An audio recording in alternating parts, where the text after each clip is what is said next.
Hello guys, আসসালামু আলাইকুম। সবাই কেমন আছেন? আমার ছেলে তো এমনিতেই ঘোরার জন্য সব সময় পাগল থাকে, তাই ছেলেকে নিয়ে চলে আসলাম আমাদের পাশে গ্রামেই ময়রাতে রাজবাড়ি দেখার জন্য। প্রথমেই ছেলে একটি ঝর্ণা দেখলো, ঝর্ণা দেখে সে তো খুবই খুশি। পিছনের সাইডে চলে গেলাম, অনেকগুলো হরিণ দেখতে পেলাম। হরিণ তো আমার ছেলে ইউটিউবে ফেসবুকে রিলস আগে অনেক দেখছে, আজকে সরাসরিও দেখলো, খুব খুশি। আমার কাছে জিজ্ঞেস করতেছে, বাবা এই হরিণগুলো বাঘে ধরে না কেন, বাঘ কোথায়? আমি বললাম এখনো তো বাঘ রাখিনি। তারপর বললো বাঘ রাখিনি কেন, আজকে বাঘ থাকলে হরিণকে খেয়ে ফেলতো, আমি রক্ষা করতাম। কিছুক্ষণ পর সে একটা বানর দেখতে পেলো, বানরকে দেখে সে বলতেছে, বাবা বানর গাছে ঝুলে না কেন?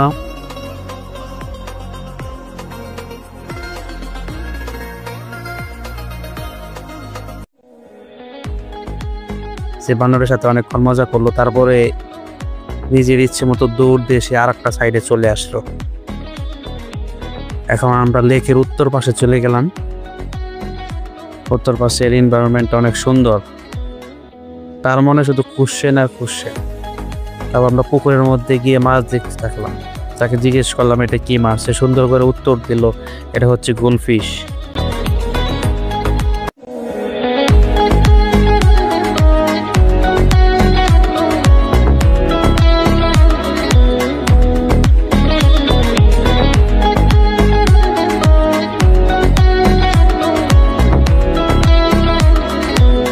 উত্তর পাশে ঠিক যে জায়গাতে পুলিশটা ট্রেনিং করে ওই পাশে আমরা চলে গেলাম। এ পাশটা অনেকটা কোলাহল মুক্ত, লোকজন এ পাশে অনেকটা কম থাকে। এ পাশের পরিবেশটা আমার কাছে সব থেকে বেশি ভালো লাগছে। আর সংস্কারের অভাবে এই পাশে অনেকটা নষ্ট হয়ে গেছে, আগে অনেক সুন্দর ছিল।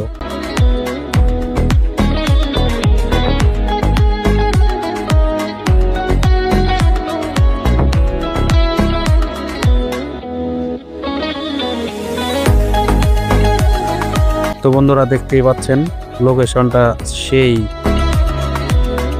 আমার ছেলেও বলতেছে, বাবা এই জায়গায় ঘর আছে কিন্তু লোকজন থাকে না কেন?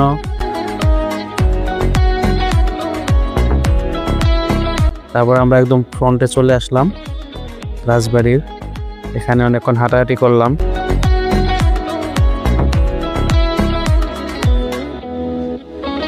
রাজবাড়ির ভিউটা সামনে থেকে আসলেই অনেক সুন্দর।